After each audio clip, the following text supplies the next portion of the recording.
प्रतिवर्षाप्रमाणे सेवा कर्मचारी महासंघाच्या वतीनं आज कुसुम सभागृहामध्ये नांदेड जिल्ह्यातल्या गुणवंतांचा सत्कार या ठिकाणी आयोजित केला। या सत्कार सोहळ्याला 350 गुणवंत आज या ठिकाणी उपस्थित होते।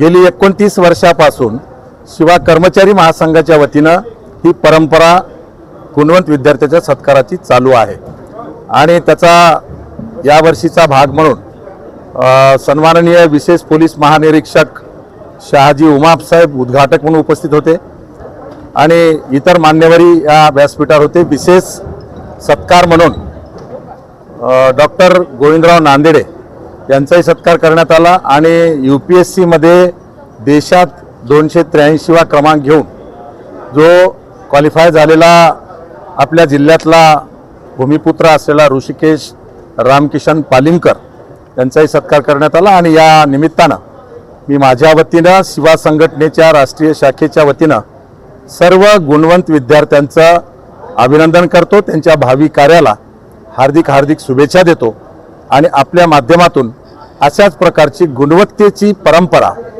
समाजातल्या विद्यार्थ्यांनी तरुणांनी या ठिकाणी कायम ठेवावी अशी अपेक्षा व्यक्त करतो।